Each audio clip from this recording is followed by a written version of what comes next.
കഴിഞ്ഞ 2 മാസത്തിനിടെ കേരളത്തിൽ നടന്നത് 63 കൊലപാതകങ്ങളാണ്. ഇതിൽ 48 കൊലപാതകങ്ങളും നടക്കുന്നത് വീടുകളിലും ഉറ്റവർക്കിടയിലുമാണ്. 45 കൊലപാതകങ്ങളിലും ലഹരിയുടെ ഉപയോഗമാണ് വില്ലനായി വരുന്നത്. 2025 മാത്രം ഇതുവരെയുണ്ടായ കുറ്റകൃത്യങ്ങൾ പരിശോധിക്കുമ്പോൾ അതിൽ 25% സംഭവിക്കുന്നത് ലഹരിയുടെ ഉപയോഗം മൂലമാണ്. സഹപാഠിയുടെ തല തല്ലിപ്പൊളിക്കാനും അവരെ വകവരുത്താനും ഒരു വിദ്യാർത്ഥിക്ക് പ്രത്യേകിച്ച് കാരണങ്ങളൊന്നും വേണ്ട. കാര്യമന്വേഷിച്ചാൽ ചെറിയ ചെറിയ കാര്യങ്ങൾക്കാണ് ഇത്തരം കാര്യങ്ങൾ സംഭവിക്കുന്നത്. ലഹരിക്ക് പുറമെ വിദ്യാർത്ഥികളുടെ മനോഭാവത്തിൽ മാറ്റമുണ്ടാകുന്നു. അവരെ സ്വാധീനിക്കുന്ന കാര്യത്തിൽ വ്യത്യസ്തതകൾ ഉണ്ടാകുന്നു. മുൻ തലമുറകൾക്ക് പറഞ്ഞു കൊടുക്കാതെ തന്നെ ലഭിച്ച അനുഭവ മൂല്യങ്ങൾ ഈ തലമുറയിലെ വിദ്യാർത്ഥികൾക്ക് വിദ്യാലയങ്ങളിൽ ഒരു വിഷയമാക്കി അവതരിപ്പിച്ച് പഠിപ്പിക്കേണ്ട സാഹചര്യമാണോ നിലവിലുള്ളത്? കുട്ടികൾക്കിടയിലെ തല്ലിത്തീർക്കലുകളുടെ അപകടം എന്തുകൊണ്ടാണ് ഇങ്ങനെ വർദ്ധിച്ചത്? സമൂഹ മാധ്യമങ്ങളുടെ അമിത ഉപയോഗവും അക്രമാസക്തമായിട്ടുള്ള ചുറ്റുപാടുകളും ലഹരിയും കുട്ടികളെ കുറ്റകൃത്യങ്ങളിലേക്ക് നയിക്കുന്നുണ്ട്. എന്നാൽ ഇതിന് സാഹചര്യമൊരുക്കുന്ന സമൂഹത്തിന് കുട്ടികളെ മാത്രം ഏകപക്ഷീയമായി കുറ്റപ്പെടുത്താനും സാധിക്കില്ല.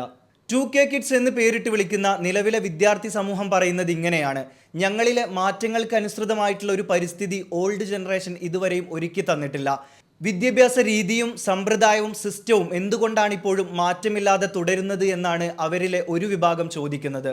90s-ലും 80s-ലും 2000-ന്റെ തുടക്കത്തിലും അതിനുശേഷവും സ്കൂൾ കാലഘട്ടവും മറ്റും പൂർത്തിയാക്കിയ ഞങ്ങൾ മനസ്സിലാക്കിയ വിവേകം നിങ്ങൾക്കില്ലാതെ പോയത് എന്താണെന്നാണ് സമൂഹ മാധ്യമങ്ങളിലൂടെ ഈ ജനറേഷനിലെ വിഭാഗവും കുട്ടികളോട് ചോദിക്കുന്നത്.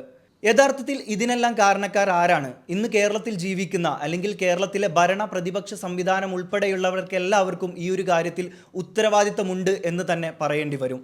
കുട്ടികളെ സ്നേഹിക്കാനും ശാസിക്കാനുമുള്ള സ്വാതന്ത്ര്യം അധ്യാപകർക്ക് നഷ്ടപ്പെട്ടു എന്നാണ് ചില അധ്യാപകരുടെ വാക്കുകളിൽ നിന്ന് നമുക്ക് വ്യക്തമാക്കാൻ സാധിക്കുന്നത്. കുട്ടികളുടെ സ്വാതന്ത്ര്യത്തിൽ ഞങ്ങൾ അമിതമായി ഇടപെടുന്നുണ്ടോ എന്നുള്ള ഒരു കൺഫ്യൂഷൻ രക്ഷിതാക്കൾക്കുമുണ്ട്.